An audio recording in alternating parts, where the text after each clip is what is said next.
Bom dia pessoal e Kiritos Uzumaki Fanfics apresentando o Feiticeiro capítulo 15 ao 18. Então deixa seu like e sua inscrição para ser sempre notificado dos novos vídeos e de uma olhada na aba comunidade, onde tem as votações nas escolhas das próximas fanfics e enquetes com perguntas. Me sigam em meus perfis de criador que estão tanto no site Fanfiction e Wattpad, os links estão na descrição. Capítulo 15. A cabeça de Riser Phoenix estava exposta em frente à mansão Phoenix, empalada em uma estaca de madeira que a atravessava completamente, provavelmente quase até seu cérebro sem vida. Sangue escorria pela madeira e pingava na grama abaixo. Uma pequena poça se formou ao redor da estaca, tingindo a grama de vermelho e criando uma visão macabra. Dentro da mansão, o clima era gélido. A celebração de um noivado, que deveria ter sido uma ocasião alegre para ambas as famílias, ofuscou completamente a casa dos Gremory e deixou o patriarca Phoenix sem um de seus filhos, um golpe devastador para a família e todos os seus membros. A reunião dos 4 reis do submundo nos limites da propriedade da Fênix deixou todos os presentes, incluindo o próprio Xerxes, atônitos com a presença das mais altas autoridades do submundo. Todos os 4 eram líderes do submundo, mas, a menos que houvesse uma reunião urgente ou um evento significativo, raramente se encontravam no mesmo lugar ao mesmo tempo, pois isso poderia ser interpretado por outros como um sinal de fraqueza, indicando que estavam negligenciando seus próprios assuntos. Contudo, a presença do mal na casa da Fênix era causada pela mesma força que ameaçava o próprio Xerxes Lúcifer. Esse demônio não tinha poder para confrontar o demônio ruivo ou qualquer um dos reis atuais. Até ele mesmo podia admitir que seria engolido pelo poder de muitos jovens demônios com enorme potencial. Mas ele possuía algo que muitos demônios não tinham: poder político, influência e a capacidade de representar o próprio submundo aos olhos daqueles que vivenciaram a transição entre a velha e a nova era. Ele não era um demônio que interferia nos assuntos de sua família ou dos 72 pilares, mas se deparou com situações que o fizeram agir, dada a cegueira de seus descendentes para o que estava bem diante de seus olhos e para o que se recusavam a enxergar. Com semblante sério, cabelos negros com alguns fios brancos e grisalhos espessos e olhos violeta que brilhavam com força, o demônio que ameaçava Xerxes Lúcifer permanecia sentado, sendo observado pela Fênix, pelo Gremory e pelo Mal, como se não fosse o centro das atenções de todos os demônios na sala, como se não tivesse dado 100 milhões ao aluno do homem atrás dele. Toji Fushiguro não era um homem que se associava a demônios ou seres sobrenaturais, a menos que a situação o justificasse. Nessa ocasião, o demônio que solicitou os serviços de seu aluno, embora na verdade tivesse solicitado seus próprios serviços, possuía informações de vital importância para ele, muito mais valiosas do que o dinheiro que ele poderia ter recebido em outra situação. Finalmente, uma senhora idosa de cabelos castanhos aproximou-se do demônio de cabelos escuros e ofereceu-lhe uma pequena xícara. Com as mãos enluvadas e um toque delicado, o demônio aceitou a bebida oferecida e esperou que a mulher se retirasse. Quando a serva desapareceu de vista, o demônio tomou um pequeno gole de seu chá, espalhando desespero entre os demônios à sua frente, que o encaravam inquietos, aguardando uma explicação para sua interferência na caçada ao humano que havia assassinado um nobre dos 72 pilares. Era algo inédito. Ao longo da existência dos demônios, nenhum humano ousara aventurar-se no submundo e confrontar um membro dos 72 pilares, ou melhor, um clã demoníaco pertencente aos 72 pilares. Além disso, quem poderia imaginar que tal coisa pudesse acontecer? Os únicos humanos temidos pelos demônios eram os descendentes de antigos heróis ou aqueles que empunhavam uma sacre de Gear poderosa o suficiente para derrotá-los. E nenhuma dessas condições se aplicava ao assassino de Riser aos olhos da sociedade demoníaca, que aguardava uma resposta que o demônio sentado na poltrona gostava de manter oculta pelo tempo que julgasse necessário. Ele queria ver o desespero nos olhos da Fênix, a confusão nos olhos de Xerxes e a urgência nos olhos do mal restante, que ele havia invocado. Ao pousar a xícara em um pequeno pires, o demônio enxugou o queixo com um guardanapo delicado, criando uma atmosfera tensa. Basta! A voz do patriarca da Fênix finalmente se elevou. cabelos dourados, olhos azuis profundos e uma barba espessa davam ao patriarca dos demônios imortais a aparência de um guerreiro feroz, embora, se você perguntasse ao demônio de olhar intenso, isso seria apenas uma zombaria para os verdadeiros lutadores. Você pode ter todo o poder e autoridade que quiser, mas não para matar e deixar meu filho morrer, Zekrom. Zekrom Baal poderia ser considerado muitas coisas. Mas ingênuo? Não, essa não era a definição que os demônios davam ao homem que manteve a paz durante a transição entre duas eras no submundo. Portanto, vê-lo agir daquela forma era extremamente estranho e precipitado para muitos membros da sociedade demoníaca. 7. Não grite, velho, disse Tojin, usando o dedo mindinho da mão esquerda para limpar a cera do ouvido, como se estivesse entupido, o que não era verdade. Você vai me deixar surdo, droga. Não venha com essa conversa fiada, humano, disse a fênix mais velha, estendendo o braço e apontando para o feiticeiro. Você nem deveria estar aqui. Os humanos deveriam sofrer no submundo, suas almas torturadas pelos 9 círculos do inferno, buscando arrependimento. Um humano vivo, sem sangue demoníaco, era uma afronta ainda maior aos membros dos 72 e ao falecido Lúcifer original, que estaria se contorcendo em seu túmulo. E você vai me demitir? Zekrom ergueu a mão. A boca de Toji se fechou com o estalo, forçando o patriarca a encarar Baal. Os olhos azuis tremeram sob o olhar duro do demônio mais velho. Pare com esse chilique, Phoenix. A voz áspera de Baal fez o patriarca recuar vários passos. Não estou aqui para você tentar diminuir minha autoridade perante a nossa sociedade. Seu pirralho está morto. É uma pena para os puros sangue, mas era algo necessário desde que ele próprio manchou seu nome. O quê? Qualquer membro dos 72 poderia ter considerado a intromissão de Zekrom inapropriada e tentado minimizar tudo o que ele fez pela sociedade do submundo, menosprezando sua importância e poder. Mas Zekrom não era idiota. Ele não estava ali sem ter feito seu trabalho, sem ter concluído sua investigação há muito tempo. Ele investigava Riser Phoenix desde sua primeira aparição no mundo humano, desde sua busca por peças para seu séquito e desde seu noivado com Rias Gremory. Ele conhecia a vida do filho da Fênix muito melhor do que seus irmãos ou pais, muito melhor do que Zióticos ou sua descendente Venelana. E como um demônio orgulhoso, permitir que alguém assim se casasse com Rias ou mesmo permanecesse vivo não estava em seus planos. O que você quer dizer, Zekrom-sama? Rias optou por se referir ao Senhor dos Baal como ele deveria ser. Seu irmão era mais poderoso, mas a mentalidade de Zekrom superava a de muitos demônios em milhares de anos, mesmo antes de eles nascerem. Riser Phoenix quebrou os pactos que foram feitos após a Guerra Santa, quando Michael e eu estabelecemos a paz entre nossas duas facções. Embora não tenha sido uma paz muito duradoura, preferi mantê-la por respeito ao meu pai. Zekrom era descendente direto de Lúcifer e Lilith originais, as duas entidades mais poderosas do submundo, aqueles que deram existência aos demônios e estabeleceram os 72 pilares dos demônios durante seu reinado. Espera aí. Vocês fizeram as pazes? Tem dorminhoco como sempre, Xerxes. Nem mesmo a surpresa nos rostos dos outros me surpreende. Paz buscada por um demônio quando seu pai morreu? Há coisas que vocês, jovens, não conseguem ver ou entender, mesmo que passem milhões de anos. A Guerra Santa foi o maior evento dentro da facção bíblica, levando as 3 facções a um confronto feroz que terminou com o desaparecimento ou morte de alguns dos líderes, um deles sendo o próprio Lúcifer e o outro seu pai, Elohim, o regente do céu, indiretamente responsável por essa guerra. Não vou dar uma longa explicação. Não tenho tempo para educar pirralhos idiotas. Orbes violetas fixaram-se em Xerxes. Riser fez coisas que os maiores demônios e membros da velha facção apreciariam, garoto. Coisas que te repugnariam, que te fariam questionar quantas pessoas realmente seguem seu novo sistema. Os olhos de Xerxes desviaram-se dele para o resto dos reis do submundo.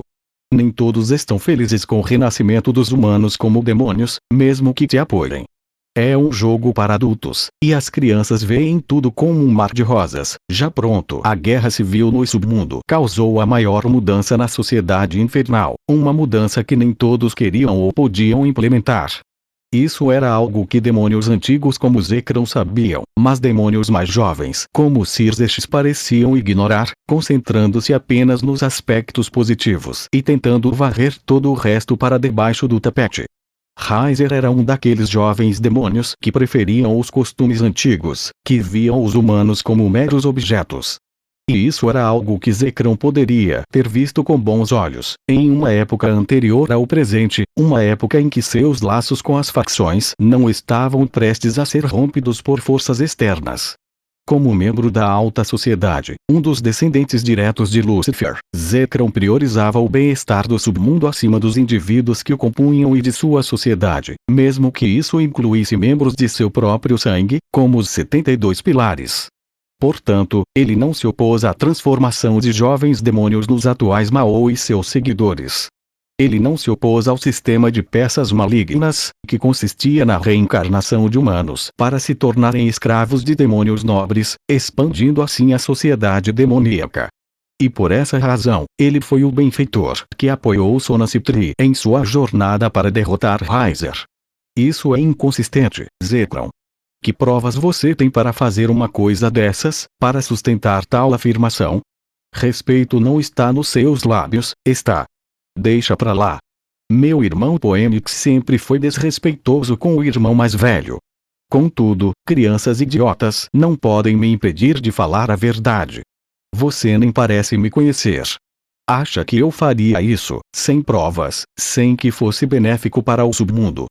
Zekrom fixou os olhos no patriarca Poenix, fazendo-o recuar. Serafal, minha querida. Dê a ele aquilo. Serafal Leviatã era uma versão um pouco mais velha de sua irmã mais nova, Sonasiptri. Seus olhos violeta brilhavam com divertimento, e seus cabelos negros, presos em duas tranças, emolduravam um rosto redondo, com mechas grossas caindo sobre a testa. Surpreendentemente, ela não vestia trajes de garota mágica, mas sim o que parecia ser um uniforme de secretária. Aos pés do patriarca Poenix e de sua esposa, caiu um saco pegajoso e úmido, sua cor ligeiramente escurecida pelo líquido que parecia vazar de seu conteúdo. Quando o homem loiro o abriu, sua esposa soltou um suspiro de espanto, levando as mãos à boca. Suponho que o assassinato de virgens seja uma bela parte da nossa antiga cultura. Sim, isso é de fato belo. Se você olhar pela perspectiva do diabo, os velhos costumes estavam profundamente enraizados. Zekrom podia ver isso, ele sabia disso. Mas estamos olhando para o quadro geral. Essas pessoas, pessoas de fé, eram devotas seguidoras da Senhora Gabriel do céu, o arcanjo e irmã do Senhor Miguel. Colocando isso em perspectiva, se eu não tivesse levado Heiser, uma segunda guerra santa teria irrompido por causa da pura vontade de um adolescente excessivamente egocêntrico e narcisista. O farfalhar das roupas alertou a todos. Um homem apareceu atrás de Zekrom, com a mão no punho da espada. Sustentar uma segunda guerra santa, você conseguiria, Xerxes? Mesmo alguém como você, com uma mente menos madura que a de Abjuka, consegue ver o erro nisso. O número de mortos seria muito alto para sustentar esta sociedade. Isso pode parecer um pequeno inconveniente, um erro que não acarretaria consequências. Mas pequenos erros já desencadearam guerras que mudaram o mundo, tanto no reino sobrenatural quanto no real. E era isso que Zekrom estava tentando evitar. Suponho que meu tempo acabou. O espadachim atrás de Zekrom assentiu discretamente. Para ser honesto, Toji, eu não esperava que seu aluno fosse capaz de lidar com o pomposo Fênix. A zombaria era implícita, e o patriarca não a deixou passar. O que você pediu? Dê a ele, Garling. Garling era um homem verdadeiramente alto, com uma constituição esguia e longilínea e cabelos negros como a noite na altura dos ombros. Ele era uma cabeça mais alto que seu mestre. Talvez não fosse tão musculoso quanto Tojin, mas o feiticeiro pressentia a experiência em seus movimentos, em como ele estava sempre preparado. O espadachim estendeu uma pasta em direção ao feiticeiro mais poderoso vivo. Sem responder, Toji pegou os arquivos e saiu da mansão Fênix, retornando ao mundo humano. Minha visita foi breve, mas esclarecedora, eu diria. Zekrom se levantou e Garling tomou seu lugar atrás de seu mestre. Minha querida Rias, espero que isso não atrapalhe indevidamente seu crescimento como líder do clã Gremory em um futuro distante. Na verdade, espero ver um comportamento melhor e um crescimento da sua parte como membro parcial do clã Bael. A atenção do demônio maior se voltou para Circes. Investigue algo chamado Corvo. Você poderá entender minha presença aqui e o que realmente está acontecendo bem debaixo do seu nariz. Capítulo 16. O céu do submundo parecia ter sido criado a partir do azul do céu humano e do vermelho do sangue, gerando um violeta estranho e belo para aqueles não acostumados a ele. O sol, uma mera esfera escura que se destacava, era o único corpo celeste no céu, dia e noite. Nem mesmo uma nuvem tentava obscurecê-lo. Considerado um fenômeno estranho e incomum, já estava presente na vida dos seres que viviam no submundo, mas gerava uma sensação peculiar nos forasteiros que viam um céu nessas condições, 24 horas por dia, independentemente de ser dia ou noite. Diferia apenas na tonalidade e intensidade da própria cor violeta. Além da diferença no céu e no sol, o resto do mundo inferior parecia ser uma cópia de um mundo humano mais medieval. As casas, as pedras da calçada e as pontes eram todas de pedra. As roupas das pessoas, embora em alguns casos semelhantes às do mundo humano, geralmente pareciam datar do século XIV, sendo muito mais perceptíveis entre a classe alta do mundo inferior, que incluía os 72 pilares. E por essa razão, os estrangeiros se destacavam consideravelmente ao caminhar pelas ruas da capital do mundo inferior. Naruto não era a exceção à regra. Apesar de estar acompanhado por Sona Citri, o jovem aprendiz de feiticeiro era o centro das atenções, tanto de homens quanto de mulheres, adultos ou crianças. Era estranho ver alguém acorrentado caminhando calmamente ao lado de um dos jovens herdeiros de um dos 72 pilares do submundo, gerando perguntas sem resposta ou perguntas que só poderiam ser respondidas se fossem feitas. Enquanto os demônios de alta patente decidiam o destino do humano que havia matado Raizer, outro dos jovens demônios decretou que Naruto seria sempre acompanhado por um demônio e que seus braços seriam completamente algemados.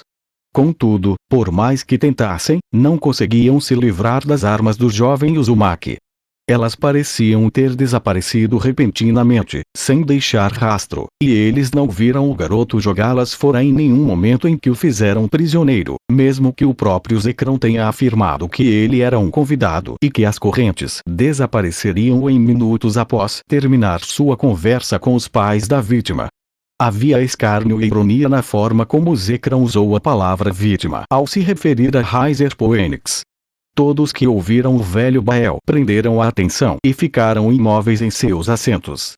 Zekrom Bael raramente virava as costas para um dos seus para ficar do lado de um meiro humano que havia matado um membro de uma das 72 famílias do Pilar. Mas foi exatamente isso que aconteceu. Sona recebeu a missão de contratar Naruto como seu mercenário para assassinar Raizer, já que Zekrom não podia fazer isso diretamente com tantos olhos o observando. Saber da ligação entre Serafal e a facção Yokai/Shitoísta permitiu que Zekrom encontrasse as pessoas certas para matar alguém importante. E ele usou os dois. Utilizar indivíduos diretamente ligados a Yokai ou ao Shitoísmo teria desencadeado um conflito entre as duas facções, causando um desastre no Japão. Portanto, recorrer a exilados da facção era essencial para desmascarar Raizer e livrar Zekrom da mácula demoníaca, ao menos para o próprio Zekrom. Por todos esses motivos, Sona achava que Naruto se sentia usado como uma mera ferramenta em todo o plano para assassinar um dos filhos do clã de Fênix. Durante todo o trajeto do estádio, enquanto ela lhe mostrava as ruas da capital, o jovem permaneceu em silêncio e sequer a encarou, como se estivesse com raiva ou perdido em pensamentos. Sona inclinou-se para a segunda opção. Ela era a segunda filha da família Citri, uma garota inteligente que nunca havia sido derrotada em uma batalha de inteligência. Ela conseguia perceber os padrões de raiva em sua linguagem corporal, na maneira como caminhava e fazia leves caretas com a boca, em como parecia manter a testa franzida o tempo todo. E era compreensível. Ela conseguia entender sua raiva e se solidarizar com ele. Ele havia sido usado como um mero objeto por uma raça que ele próprio desprezava e queria ver extinta. E, para piorar a situação, o haviam acorrentado como um cão e ele precisava estar sempre acompanhado. Uzumaki-san, merda. O acesso de raiva interrompeu qualquer pedido de desculpas ou tentativa de desculpa por parte da presidente do conselho. Ela olhou para as costas do aprendiz de feiticeiro. Ele havia erguido os braços para o céu e gritado como se estivesse com raiva de algo lá em cima. Talvez de algum deus. Uzumaki. Sabe de uma coisa? Eu poderia ter pedido mais de 100 milhões de ienes. Talvez até 1 bilhão. Sou um idiota. Apesar de estar com as mãos acorrentadas e com a mobilidade consideravelmente reduzida, Naruto conseguiu agarrar os ombros de Sona e fazê-la olhar em seus olhos, algo que a surpreendeu e fez com que suas bochechas corassem levemente. Ah? Sim, sim. Eu sou um idiota, Sona-san. Se aquele velho Bael fosse quem estivesse pagando, como você disse, eu poderia ter pedido 1 bilhão de ienes. Eu não queria te pedir porque gosto de você. Mas eu deveria ter imaginado. Eu deveria ter imaginado para poder ter tirado 1 bilhão de ienes do bolso daquele velho. Seus olhos azuis adquiriram um brilho intenso que combinava com a intensidade das palavras depreciativas que Naruto lançava contra si mesmo. Ele se achava um idiota, e realmente era. Quando Sona se ofereceu para lutar contra Raizer e matá-lo, ele pediu apenas 100 milhões de ienes, não querendo tirar muito do único demônio de quem realmente gostava. Mas se soubesse que outra pessoa bancaria o pagamento, teria multiplicado a quantia por 1000. Agora, Sona parecia uma idiota. Sua pele, normalmente pálida, ficou completamente vermelha, numa mistura de vergonha e raiva, o que fez Naruto piscar diante do comportamento da herdeira Citri. Afastando as mãos do garoto, Sona moveu o braço e desferiu um golpe direto na cabeça do Uzumaki, derrubando o jovem feiticeiro no chão. Idiota! Os olhos violeta brilharam de fúria. Pensei que você estivesse com raiva. E tudo o que você estava pensando era em aumentar sua recompensa. Você é um idiota.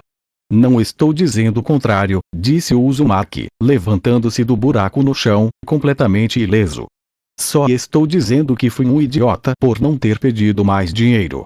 Bem, o que está feito, está feito. Os dois adolescentes olharam na mesma direção ao ouvirem o eco dos passos. Com as mãos nos bolsos da calça cinza larga, Toji Fushiguro caminhou diretamente em direção a eles com total compostura, como se aquele encontro fosse normal e eles não estivessem cercados por demônios. A atenção do aprendiz voltou-se para a pasta que seu professor carregava firmemente debaixo do braço. Ah, os pombinhos, os rubores foram imediatos. Despreocupado com o fato de as mãos de seu aluno estarem amarradas por grossas correntes, Toji jogou a pasta diretamente para ele sem muita cerimônia, forçando Naruto a mover as mãos de forma coordenada para pegar o objeto e impedir que os papéis caíssem no chão. Temos algumas permissões e coisas para resolver, garoto. Sacando sua espada romana, ele cortou as correntes, causando um clangor metálico quando elas caíram no chão. Aquele velho Zekran cumpriu com os 2 pagamentos prometidos, e sua sentença de morte foi completamente anulada. Naruto massageou os pulsos enquanto lançava um olhar venenoso diretamente para o feiticeiro, que apenas sibilou. Mais trabalho. Você não deveria ficar fora por tempo indeterminado. E eu parti por tempo indeterminado, pequeno gafanhoto. A maldição Storer engoliu a espada de Toji Fushiguro sem cerimônia. Ainda não estou por perto para o seu treinamento como feiticeiro. Suponho que minha sobrinha esteja te treinando, não é? Se bem me lembro, há um sujeito que pode te ajudar com energia amaldiçoada, e ele não está afiliado aos anciãos há algum tempo. Maki Zenin poderia ser considerada uma garota fria e direta após ter sofrido abusos por parte de sua família biológica, um trauma exacerbado pela perda de sua irmã gêmea e por duas experiências de quase morte que ocorreram muito próximas uma da outra, deixando-a com cicatrizes que marcariam seu corpo para o resto da vida. Apesar disso, ela era uma mulher que se importava profundamente com aqueles que amava. Ela demonstrou isso ao designar o treinamento mais árduo para um dos alunos de seu tio, determinada a impedi-lo de morrer como seus colegas. Machan é realmente durona, disse ele, levantando levemente a camisa e apontando para o lado direito. Ali, tanto Sona quanto Tojin viram uma pequena cicatriz que parecia estar completamente curada. Ela quase perfurou um dos meus pulmões com um dos seus socos. O treinamento físico e o treinamento com armas formaram a base da educação deles durante todo esse tempo. Apesar dos esforços de Nobara, a feiticeira não conseguiu fazer com que o aprendiz usasse a energia ladita da mesma forma que Maki o fazia se mover naturalmente durante o combate. Típico da Maki. Ela é intensa e parece que foi um pouco longe demais. Mas não precisa se preocupar. HMPF. Sona não tinha certeza absoluta sobre a declaração do feiticeiro. Não deveriam estar preocupados com um treinamento que poderia levar o garoto à morte. Ela tinha reservas e dúvidas a respeito, mas não diria nada se fosse o que Naruto estivesse disposto a fazer para sobreviver, pois, após a morte de Raizer, ele se tornara o alvo número 1 do mundo inferior, mesmo com o apoio parcial de Zekrom. Bael conseguiu permissão para nos aproximarmos do purgatório a fim de coletar informações sobre um certo grupo de feiticeiros associados aos fundadores das Casas dos 72 Pilares. Aparentemente, o velho quer nos usar como instrumento para evitar o envolvimento direto de qualquer pessoa ligada a qualquer facção. Toji sabia um pouco mais sobre esse grupo de feiticeiros. Eles eram conhecidos no submundo como Corvo, um pequeno grupo de 6 membros espalhados pelo globo. Recentemente, eles começaram a fazer movimentos incomuns, causando alarme em certas partes do submundo, pois rituais antigos haviam sido iniciados e concluídos há algum tempo, rituais que apenas os anciãos conheciam e utilizavam. O que isso tem a ver comigo? Raizer esteve ligado a Corvo por um período indeterminado. Pelo que o velho mencionou, ele usou os 7 corações de 7 virgens ligadas ao céu para algum tipo de ritual que parece ter sido concluído. Não sei o que eles buscavam, mas as respostas estarão no pior lugar possível para onde eu poderia te enviar. Não conte com isso, velho. Nem por 1 bilhão. Havia requisitos que Tojin precisava cumprir para atravessar os portões do purgatório, os quais seu aluno cumpriu sem esforço e não foi impedido de entrar. Talvez tivessem permissão dos anciãos do submundo, mas não tinham a aprovação do próprio purgatório, pelo menos não naquele momento. Se você me der esse dinheiro, eu penso no assunto. Toji fixou o olhar em Naruto e o estudou atentamente. A dúvida havia se instalado em sua mente. Com essa dúvida, o feiticeiro tomou uma decisão diferente em relação ao garoto. Apesar de ter a possibilidade de passar pelas provas e ser aceito no purgatório, ele não estava pronto, não para ver o que lá havia. Mudando de ideia, o homem pegou a pasta da mão do aluno, provocando um gemido de protesto do estudante por ter sido enganado. Pensando bem, está na hora de você voltar para a aula. 2 meses comigo e mais 2 com a Maki. Duvido que seus professores estejam muito felizes com seu desempenho e seu sumiço, não é? O sorriso zombeteiro foi dirigido a Sona, que assentiu, compreendendo o que o homem estava fazendo. Ajustando os óculos, Sona começou a falar. Você é um feiticeiro, se é que isso pode ser uma descrição completa do que você é. Mas mesmo eu, sendo um demônio, não posso ficar ausente por muito tempo. As provas do meio do semestre estão chegando. E acho que você não quer reprovar. Palavras que devastaram completamente o aprendiz. Os homens ficaram arrasados, e o rosto do adolescente demonstrava o que ele sentia em relação ao que a garota havia dito. Que bom ver vocês, pombinhos. Toji ergueu a mão, passando pelos 2 adolescentes. Quando nos encontrarmos de novo, quero a revanche, aprendiz. Capítulo 17. As provas do meio do semestre seriam em 2 semanas na Academia Koyo. Para os alunos que vinham se dedicando aos estudos nos últimos meses, os exames não deveriam ser muito difíceis. No entanto, para um aluno em particular, passar nas provas do meio do semestre havia se tornado complicado. Ele não era um mau aluno, mas o tempo que passou longe da academia devido a fatores externos resultou em trabalho extra que ele precisaria concluir antes de poder participar e fazer as provas finais, o que era estressante para quem não sabia como estudar. Ao contrário de muitos alunos que agora estavam perdidos em suas anotações, as mesmas anotações que Sona, Tsubaki e Akeno lhe haviam dado, e tentando entender as palavras escritas em suas próprias mentes, Naruto sabia como estudar, o que fazer para memorizar apenas o necessário para suas tarefas e provas. Portanto, quando retornou à academia após 4 meses, em aproximadamente uma semana e meia, onde também foi treinado por Maki Nobara nas habilidades de feiticeiro, ele conseguiu recuperar o conteúdo perdido para os exames. Contudo, devido às suas constantes ausências, ele não conseguiria a nota máxima, o que Sona viu como uma oportunidade para o aprendiz de feiticeiro. Sona havia confirmado que Naruto era inteligente. Ela não havia chegado a essa conclusão a partir do dossiê tendencioso que fora entregue à academia e posteriormente repassado a ela e ao conselho pela diretora.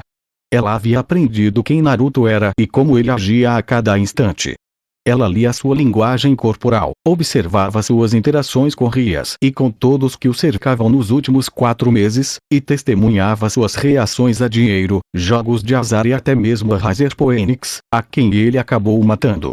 Ele deixou um rastro nauseante que os anciãos tentaram ocultar, ou pelo menos parte dos 72 pilares.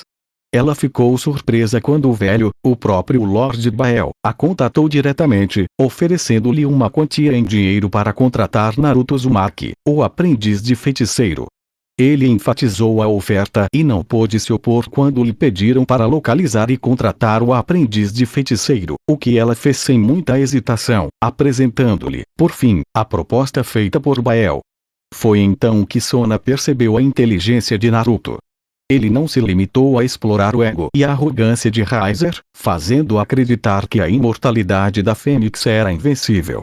Ele os manipulou como se fossem meros fantoches sob seu controle, revelando que não era o garoto frágil que aparentava ser, ou pelo menos era o que o próprio Naruto lhes contara, pois ela percebeu que a história era diferente em muitos aspectos. Sua transformação só ocorreu após o incidente com Rainari e quando ele começou a treinar como feiticeiro. Embora ela não pudesse negar que Naruto era um monstro como uma espada, como se tivesse nascido para empunhá-la, como se a arma fosse uma extensão inseparável de seu braço, movendo-se em perfeita harmonia com o resto do corpo, sem erros, como se ele fosse incapaz de cometer qualquer tipo de erro. E a personalidade do garoto mudava quando uma espada estava em suas mãos, fosse ela de madeira ou aço. O material não importava, contanto que a arma tivesse o formato de uma espada, com a qual ele pudesse golpear seus oponentes ou abatê-los quando quisesse. Ele havia sido, de longe, o melhor membro do clube de Quendo até abandoná-lo, algo que surpreendeu a diretoria. Sona sabia que Naruto era mais do que aparentava. Ele escondia suas intenções e agia por interesse próprio, o que o tornava um perigo para qualquer um que cruzasse seu caminho, mas também o tornava facilmente manipulável. Se alguém lhe oferecesse o que ele queria, do que Naruto seria capaz para conseguir o que tanto desejava? Era uma pergunta tão assustadora que ela não ia procurar a resposta. Ela nem queria ouvi-la de mais ninguém, muito menos do próprio Uzumaki, que certamente ficaria feliz em lhe contar. Uma batida forte trouxe Sona de volta ao presente. Ela estava na sala de reuniões do conselho estudantil. Era o único lugar onde poucas pessoas a procurariam quando ela queria ficar sozinha, o que significava que quem estivesse do outro lado da porta era Tsubaki ou o próprio Naruto, que estava em seus pensamentos nos últimos meses.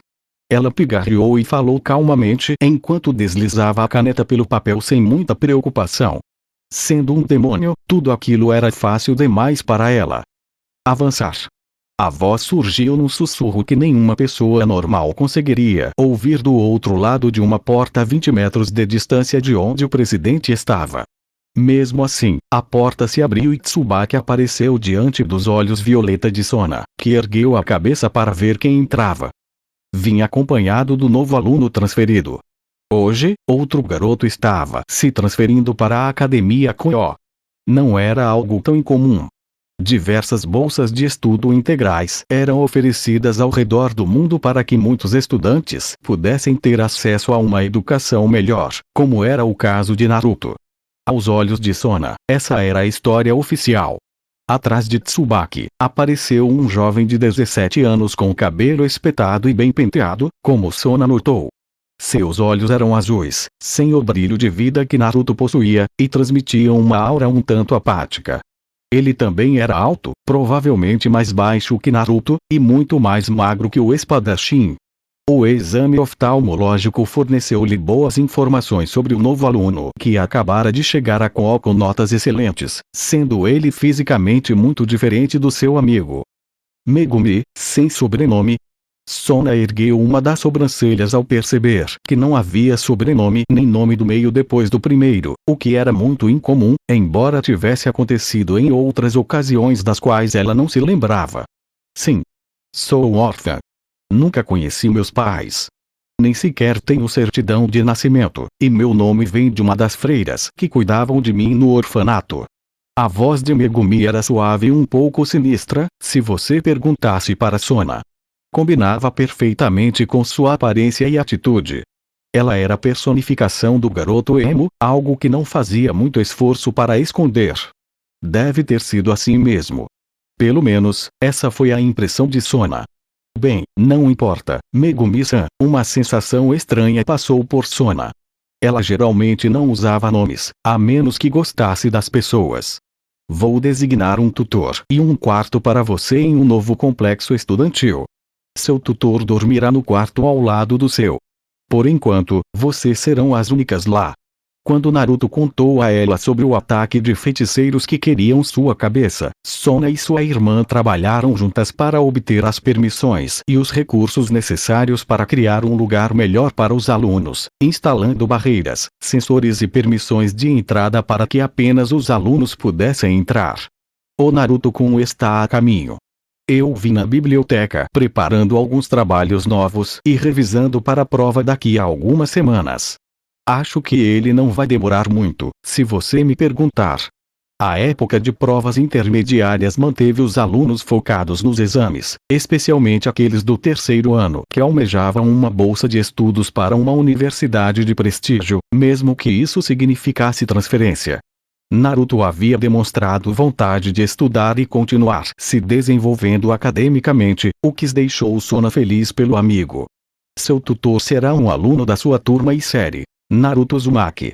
Ele é um dos alunos que personifica o esforço dentro do grupo e não parou de estudar apesar das circunstâncias. Uma história havia sido inventada sobre a ausência do adolescente, e era plausível demais, com evidências e fatos, para dificultar a expulsão dele pela diretora, embora ela tenha lhe dado quase metade das tarefas para fazer em troca. Espero que vocês consigam trabalhar juntos e se dar bem. Ambos são promissores, e não acredito que nós ou os professores desejemos qualquer mal ou algo do tipo para vocês.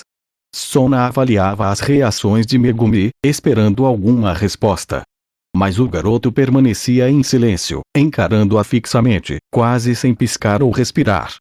Tsubaki chegou a verificar se o garoto ainda estava vivo ou se havia morrido ali mesmo, vítima de um ataque cardíaco. Entendo. Não vou causar muitos problemas. Sona assentiu com a cabeça diante da resposta simples do adolescente. Sem muita cerimônia, entregou o cronograma ao garoto e explicou as regras. Desculpe o atraso. A porta se abriu de repente. Isso não surpreendeu Tsubaki nem Sona. Naruto apareceu, parecendo um tanto atrapalhado, segurando vários papéis nos braços, com o cabelo despenteado e o uniforme um pouco amassado e desarrumado, indicando que ele havia corrido até ali. Uzumaki-san, disse Sona. Ela respeitava Naruto e era sua amiga, talvez seu melhor amigo, se Naruto permitisse. Mas dentro dos limites da academia, uma separação tinha que existir entre eles, uma fronteira que nenhum dos dois podia cruzar, ou pelo menos não com muita frequência e não na frente de outros alunos. Não tem problema. Tsubaki mencionou que você estava estudando para a próxima prova. Me desculpe por não ter avisado com mais antecedência. As palavras foram cordiais e, embora alguns pudessem tê-las considerado ríspidas, fizeram Naruto sorrir levemente, seus lábios se curvando em um sorriso que revelou seus dentes brilhantes. Ele vinha conversando tanto com Sona que não conseguia mais perceber quando ela estava sendo ríspida ou demonstrando qualquer irritação. Sem problema. Ele colocou os papéis e as tarefas na mesa da sala de estar e caminhou até as 3 pessoas. Tsubaki e Megumi tinham abordado Sona para pegar o horário, então, quando Naruto chegou, elas ainda estavam perto o suficiente. O que vocês precisam de mim? Eu só entendi que queriam conversar comigo, mas nada mais. Gostaria que você conhecesse a Megumi-san. Ela é uma aluna transferida como você, e quero que você a ajude. Os 2 adolescentes apertaram as mãos rapidamente. Quero que ela se adapte, e você é a pessoa mais indicada para isso agora, já que passou pela mesma situação. Claro, se você recusar, não teremos problema em encontrar outra aluna. No entanto, isso afetará significativamente a nota dela em algumas provas. Ameaça. Chantagem. Sona era boa em jogos, e Naruto sentiu apenas uma de suas sobrancelhas se contrair com as palavras da garota, que o encarava diretamente, como se tentasse apunhalá-lo com o olhar. Tudo bem, suspirou ele, passando os dedos pelos cabelos em um gesto de derrota. Seus ombros caíram levemente e seu corpo se curvou para a frente, formando uma corcunda. Serei seu escravo. Não precisa dramatizar, Tsubaki riu baixinho, escondendo o riso com a mão. Em menos de uma semana, Megumi-san provavelmente estará livre da sua influência, e você poderá voltar a ser o solitário que é. Eu não sou solitário, resmungou o menino. Só não quero dividir minha comida com pessoas que vão tentar roubar meus lanches deliciosos. Obrigado.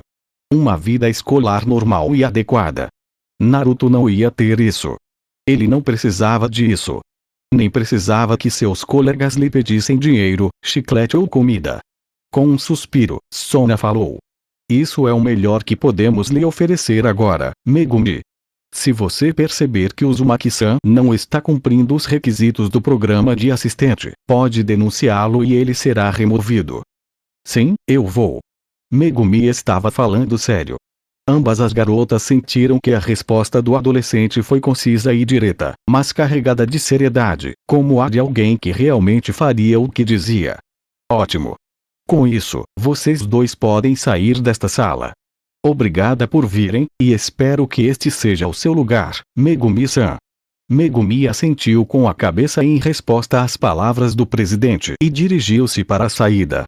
Naruto a seguiu segundos depois, tendo reunido seus papéis e os organizado de forma que não atrapalhassem sua corrida de volta à biblioteca.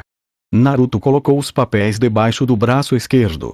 Megumi, certo? O garoto de cabelos escuros assentiu. Sou Naruto Uzumaki, aluno do 3º ano. Imagino que você vai morar na nova residência estudantil. Vamos para lá primeiro. Acho que você deveria deixar suas coisas. Algumas malas foram colocadas em ambos os lados da porta da sala de reuniões. Sim, essa seria a melhor ideia. Essa decisão mudou a história a partir daquele momento. Capítulo 18. O céu escureceu em pouco tempo.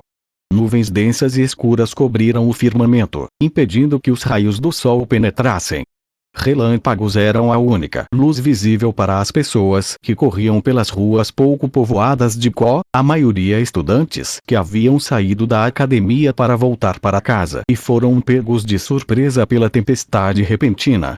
Hoje, segundo os noticiários, seria um dia quente e ensolarado, perfeito para descansar após as provas daquela semana, que haviam cobrado seu preço na vida de todos os estudantes japoneses, especialmente daqueles que não haviam estudado e se preparado para as provas.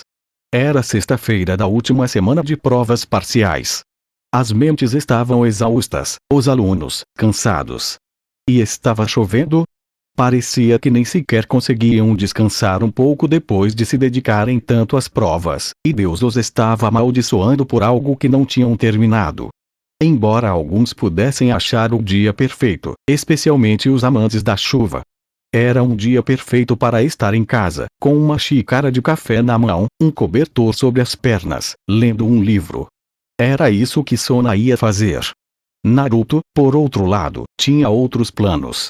Na verdade, planos que envolviam o aluno novo da sua turma. Megumi, o garoto emo e cansado que o acompanhara nas últimas semanas enquanto ele o guiava pela escola, sempre como uma expressão vazia e inexpressiva, como se não tivesse vontade de viver.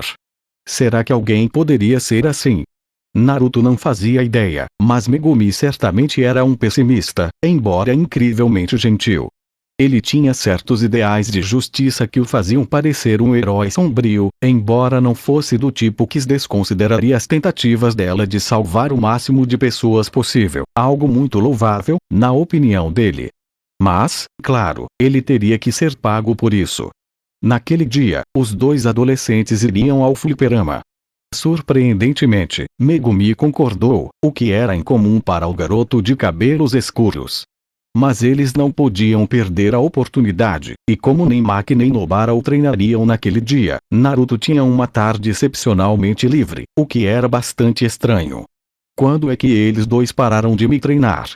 Nunca antes as duas feiticeiras haviam desaparecido no mesmo dia. Houve ocasiões em que Maki ou Nobara saíam de casa e deixavam seus treinos para viajar, geralmente por no máximo uma semana. Mas agora ambas haviam sumido, e ele teria um mês de descanso, de acordo com palavras escritas à mão por Maki. Contudo, Naruto não podia se dar ao luxo de vacilar na ausência delas. Ele precisava continuar treinando para alcançar a força de Tojin quando chegasse a hora da revanche. Sim, preciso aprimorar minha força. Ele não tinha a experiência dos 3 feiticeiros de primeira classe, mas possuía a astúcia e a habilidade para alcançá-los, além de uma mente excepcionalmente afiada, ligeiramente aprimorada por Tojin quando o adotou como aluno, algo que acabou levando a tudo isso e ao desaparecimento de Rika por um longo período. O adolescente estava grato por isso. Com 4 meses de ausência de Rika, ele podia pensar no que fazer com ela, em como desfazer a maldição que os unira para o resto da vida, algo que ele não conseguia fazer no momento. Ele não tinha controle sobre a energia amaldiçoada. Não era tão habilidoso ou forte quanto Tojin, Maki ou Nobara. Tinha muito a aprender, muito a melhorar antes de poder ajudar sua amiga. Aguentar, um suspiro escapou dos lábios do aprendiz de feiticeiro. Um pequeno sopro de ar saiu, desaparecendo nas nuvens escuras, para nunca mais voltar. Sob uma pequena saliência de um prédio, Naruto e Megumi se abrigaram da forte chuva. A tempestade os pegou a caminho do fliperama, muito longe dos dormitórios, para que pudessem voltar sem ficarem completamente encharcados. Eu te disse que era melhor assistir a uma série. Apareceu um tique na sobrancelha direita do homem loiro.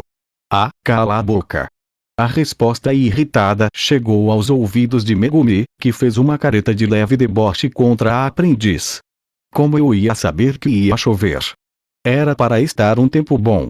Uma tempestade inesperada antes do verão. Isso não era novidade para ninguém. O que era novo, porém, era que choveu sem qualquer menção nos noticiários. Durante toda a semana, tudo que viram foi o sol brilhando forte no céu, acompanhado por nuvens brancas e um lindo céu azul. Mas naquele dia, as nuvens apareceram de repente, cobrindo tudo em uma escuridão densa que fez aquelas horas parecerem noite. Você não olhou para o seu celular? Por acaso eu pareço um idiota para você, emo? Megumi deu de ombros diante da pergunta, mas não a confirmou nem a negou, o que fez o rosto de Naruto ficar vermelho com o escárnio silencioso de sua companheira. Isso poderia parecer estranho para os colegas de classe de ambos os adolescentes, mas não para Megumi, e sim para Naruto. O jovem Uzumaki não havia exatamente conquistado a amizade de seus colegas na academia. Na verdade, nenhum deles parecia reconhecê-lo como um colega de classe e tentavam evitá-lo ou se aproximar dele quando formavam grupos de trabalho. Se não fosse por Tsubaki e Akeno, que estavam em sua classe, ele provavelmente teria acabado reprovando em mais de uma matéria, se não em todas. Por isso, era estranho para Naruto se dar bem com um garoto, ou melhor, com outro aluno que não era um dos líderes de classe. Na verdade, o passeio deles era estranho para todos os alunos que dividiam o dormitório com os dois adolescentes. Eles nunca tinham visto Naruto sair do dormitório, a não ser para suas aulas de Kendo em uma academia particular, como ele havia mencionado em diversas ocasiões para aqueles que perguntavam. Ei! Um puxão na jaqueta fez o jovem aprendiz olhar na direção apontada por seu companheiro. Quem é aquele? Sob a chuva torrencial, uma figura movia-se lentamente, como se arrastasse os pés no chão molhado. Um manto espesso parecia cobrir seu corpo e, daquela distância, com os olhos semicerrados, Naruto deduziu que o homem parecia ser alto, com um andar estranho, como se estivesse escondendo uma perna ferida. Alguma pessoa com deficiência? Você não tem tato nenhum, Uzumaki. Megumi cobriu os olhos com a mão, prestando pouca atenção à sua companheira. A pessoa parecia tê-las avistado e acelerou o passo, como se tentasse alcançá-las, tornando sua figura cada vez mais visível. Ei, ei! Que ótimo! Naruto fez alusão à altura do rapaz. Aquela figura tinha 2 metros de altura. Ele era mais alto e mais largo que Tojin, algo que era óbvio demais para ele e para Megumi, que pareceu reagir de forma estranha, como se tivesse visto algo. Cuidado! Ele ergueu os braços. Recebeu o soco e sentiu o corpo tremer com o impacto. Incapaz de fazer qualquer coisa, Megumi foi arremessado com uma velocidade tão grande que o golpe não poderia ter sido comum, chegando a parar a chuva. Naruto ergueu os braços. Com um salto, agarrou a borda e desviou do golpe do indivíduo.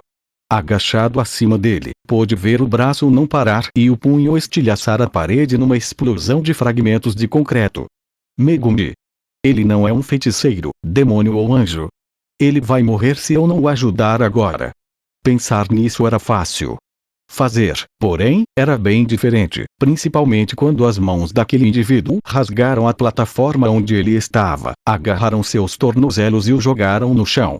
Ele girou, deslizando pelo piso encharcado. Ei, ei! Nenhum café. O braço esquerdo avançou em direção a Naruto com uma velocidade impressionante. O garoto ergueu o seu e bloqueou o golpe. Uma onda de vento interrompeu a chuva por alguns segundos antes que ela recomeçasse a cair. Essa força não é comum, não é normal.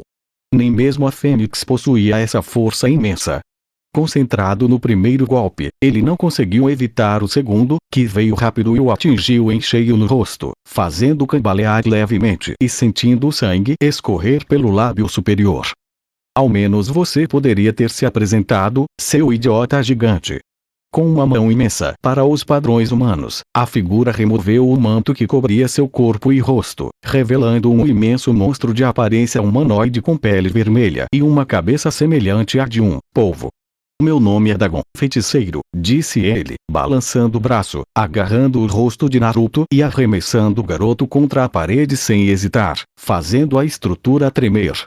No entanto, meu objetivo é arrancar sua cabeça agora mesmo. Esse cara. Ele moveu as pernas. Envolveu o braço de Dagon com elas e torceu a parte inferior do corpo dele com força sobre-humana. Surpreendido pela criatura semelhante a um polvo, Naruto aplicou um golpe de desarmamento que fez Dagon cair no chão. Não me tome por idiota, seu imbecil. Ele ergueu a perna e a abaixou com força, querendo esmagar a cabeça do monstro humano. O quê? Esses golpes fracos não vão me deter, feiticeiro. Dagon parou o pé de Naruto antes que pudesse esmagar sua cabeça. Sem esforço, ele arremessou o garoto para trás vários metros antes de se levantar num salto. Se você pretende me forçar a lutar, terá que fazer melhor. Esfera de água. Dagon moveu o braço e uma esfera concentrada de água foi disparada em direção ao peito do aprendiz de feiticeiro, atingindo-o e lançando para longe sem esforço. E ele esperava que o menino caísse. Droga! Naruto fez uma manobra no ar. Do bolso, ele tirou várias ferramentas e as disparou contra o oponente com um movimento rápido do pulso. Dagon as desviou no exato momento em que Naruto atingiu o chão. Primeiro um tipo fogo, e agora a água. O que vem a seguir, um tipo terra. Dagon não respondeu. Ele avançou contra o aprendiz como um jogador de rugby, ombro a ombro, transformando-se em um trem de carga desgovernado em direção ao seu alvo. Mas Naruto não era estúpido. Ele não ia deixar um cara de 500 quilos passar por cima dele, se não pesasse 1 tonelada. Ele soltou o ar da boca. Firmou as pernas e moveu o braço para trás, fechando a mão em torno de algo frio. Quando Dagon estava a 7 metros de distância, o Ubio atingiu a cabeça de seu alvo com a última seção da nuvem errante, fazendo cair no chão. Não sei que tipo de Cthulhu você é, mas não vou deixar você ir embora assim. Dagon começou a se levantar. Naruto deixou no chaco de 3 seções pendurado no pescoço e ergueu a cabeça para encarar o oponente. A diferença de altura era óbvia demais. Sou um caçador. E agora você é minha presa, porque é isso que eu quero. Humano arrogante, a ferida de Dagon começou a se fechar segundos depois dessa frase. Como se não tivesse sido atingido por uma força sobre-humana, o homem-polvo se ergueu sobre seu inimigo, exibindo um olhar furioso. Vou devorar sua cabeça e arrancar seu coração. Nem mesmo Ela conseguiria. O braço de Dagon se moveu, como se ele estivesse prestes a lhe dar um tapa. O sujeito se surpreendeu quando a parte esquerda da nuvem errante se transformou em um escudo e bloqueou o golpe sem fazer barulho. Você é bom, admito. E mais forte do que eu. Mas não vou deixar você continuar brincando na chuva, seu peixinho. Vou arrancar sua cabeça, seu idiota. A perna se moveu. Naruto disparou para trás. Cão que ladra não morde, sabia? Dagon inclinou a cabeça para a direita, observando Naruto se levantar. Só não se levante. Esfera de água. Ele vinha condensando e moldando uma enorme esfera de água. Dagon a lançou sobre seu alvo como uma torrente furiosa, na esperança de que a pressão esmagasse o aprendiz de feiticeiro e acabasse com sua vida de uma só vez. Nui. Penas caíram sobre o asfalto molhado. A água atingiu o chão, gerando um tremor imenso. Voando pelo céu escuro, um pássaro agarrou o aprendiz de Toji pelos braços. Megumi. Sinto muito por ter escondido isso de você nessas últimas semanas, disse Megumi, limpando o sangue do queixo dele enquanto aparecia atrás de Dagon. Sou uma feiticeira enviada pelos anciãos para controlá-lo, Uzumaki. Deixe-me ajudá-lo com essa maldição de nível especial. Naruto foi libertado por Nui e o aprendiz caiu a seus pés. Eu sabia que você era esquisito. Nem mesmo um aluno comum é tão emo quanto você. A voz zombeteira de Uzumaki chegou aos ouvidos do feiticeiro de cabelos negros. Mas eu não vou dividir meu dinheiro. Mesmo que eu goste de você, Megumi. Eu não quero dinheiro. Quero ver do que você é capaz, Uzumaki. Tudo bem. Disse ele, arrogantemente. Naruto estava envolto em uma aura de confiança. Vou te mostrar por que você não deveria me perseguir como uma presa. E assim, chegamos ao final deste capítulo. Antes de seguir em frente, gostaria de tomar um momento para agradecer a você, que acompanhou até aqui. Sei que a jornada nem sempre foi fácil. Às vezes, as palavras podem não ser suficientes para expressar o quanto sua paciência e dedicação significam. Seu tempo e atenção são preciosos, e sou profundamente grato por você escolher estar comigo nesse caminho. A história ainda tem muito a revelar, e mal posso esperar para compartilhar o que vem a seguir. Espero que você continue comigo, pois sem você, tudo isso não passaria de palavras sem eco. Até o próximo capítulo, e mais uma vez, obrigado por estar aqui. Se despede o seu canal favorito Kirito Uzumaki Fanfics.